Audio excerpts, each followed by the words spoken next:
I'd like to speak to you about evangelization. It's a bit of a scary word, but what does it mean and who is responsible to evangelize?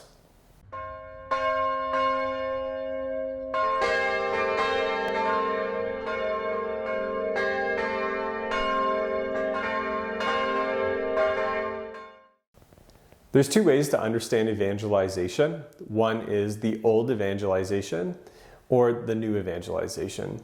So both of them are actually quite important and both of them are relevant to this day. The old evangelization really is speaking to people about God for the first time.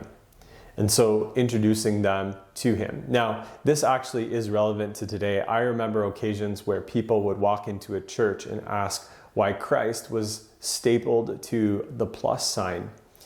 It may sound like they were mocking Christ, but they were actually genuinely asking that question. They didn't understand it. And I've seen children come to church with their parents and children asking that question of the priest. And so what we're seeing is a lack of explicit education.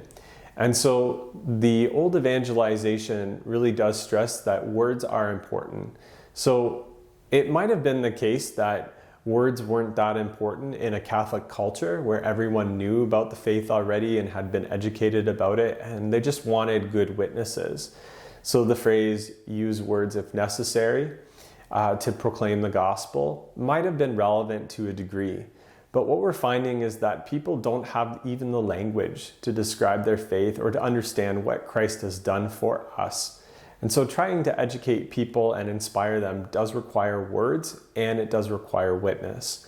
So the old evangelization is about speaking about the fundamentals of our faith, and we've gone through some of those, namely the kerygma. The new evangelization is a bit different. So this kind of began with Pope Paul VI. There was an acknowledgement that with the world that we live in today, a lot of the people that had been presented with much of the content of the faith already had grown immune to it. That is to say that their heart just didn't seem to find it important. Or errors would come up where people would define their faith according to their own preferences. We might call that cafeteria Catholicism. So in some cases, people would say, well, I'm not religious, but I am spiritual. Or God is some sort of ethereal energy, but He's not personal. And so what we're seeing is kind of a falling away from who God is and what He's actually done for us, and therefore a love of God. And so the importance of this new evangelization is that we're presenting the faith again to people who've already received some form of content. But the difficulty is sometimes that content was twisted. And so as a result, whether it be twisted by their interpretation of it or from bad witnesses or maybe bad teachers, what we know is that we need to represent the faith to them in a new way so that they can receive it and be excited about it. It's been actually a great joy of mine to be able to present the faith in new ways to people. One of the things that I often hear from people who have been going to church for years is, Father, I've never heard this before. And they say that with such a longing and maybe even a sense of awe or frustration that they hadn't been taught this before and they wondered why. So the new evangelization is really about addressing people who think that they've known everything about the faith and want to discard it, and showing them that maybe there's something new. So I want to go through some steps of this new evangelization and evangelization in order to bring other people to it. But I want to begin by first stressing the importance of our own responsibility to evangelize. Because at this point in time, this might just be interesting, but it might not dawn on us that each one of us has a responsibility to evangelize.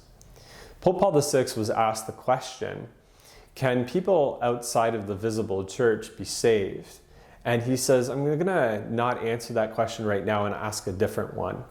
And he said, the question I want to ask is, can people inside the visible church be saved if they don't evangelize? And the answer he gave was no. Why might he say that? Well, it's because if we love God, we're going to want to share Him with other people. But if we're embarrassed by the idea of speaking about Him explicitly and leading others to Him, that reveals something about our own attitude towards God. It It's a type of embarrassment about God. Sometimes we want to keep our Christian faith anonymous just to avoid conflict or the possibility or awkwardness that we might even face. But God is a person.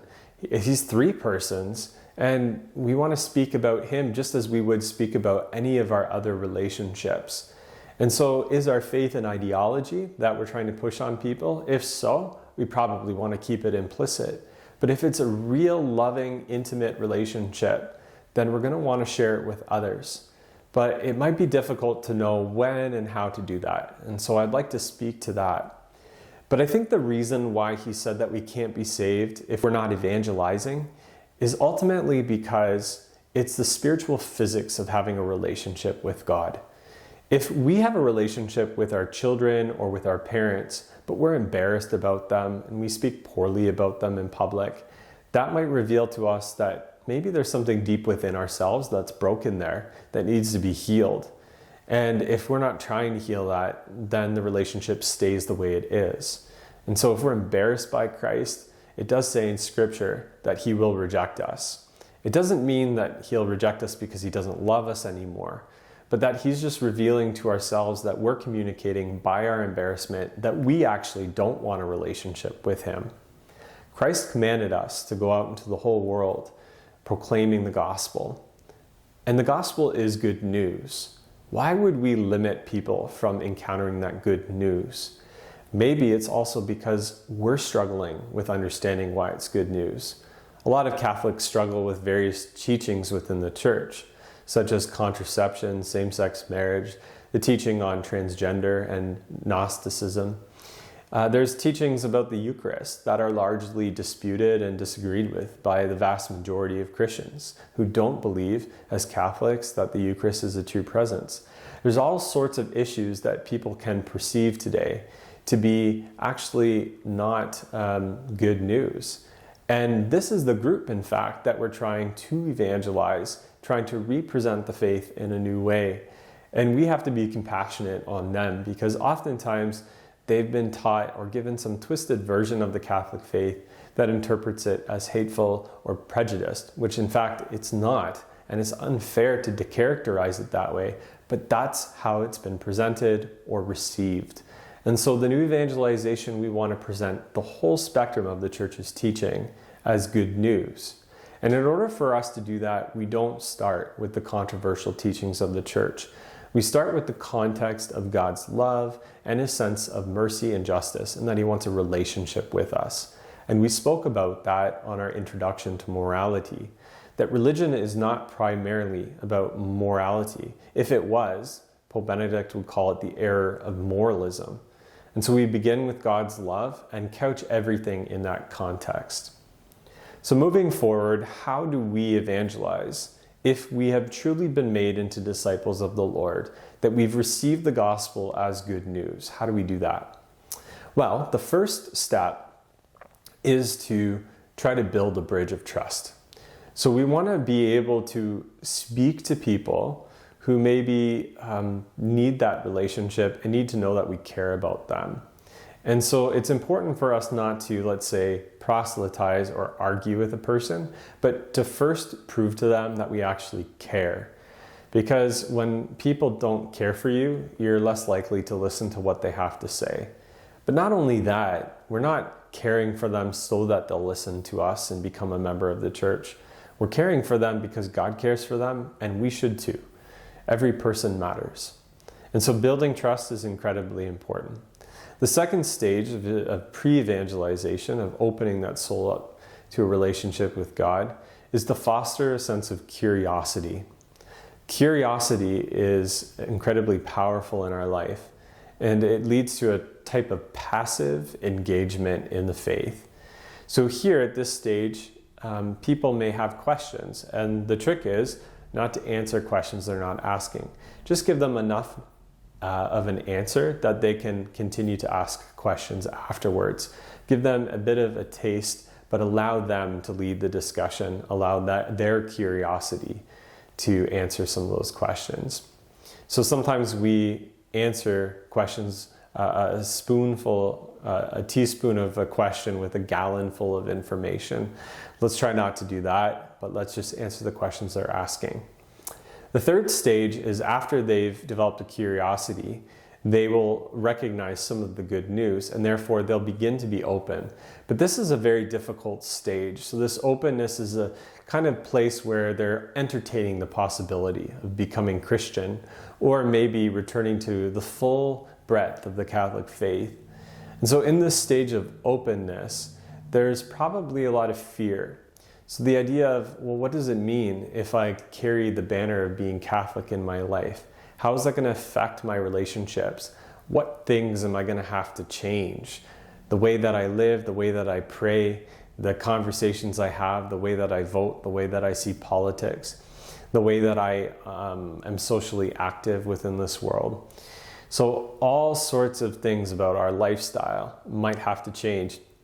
So that openness is a stage of great bravery on their behalf, but they're not completely open in the sense that they're ready to change. And so at this point in time, it's very important for us as Christians to fast and pray for those people and to be patient with them.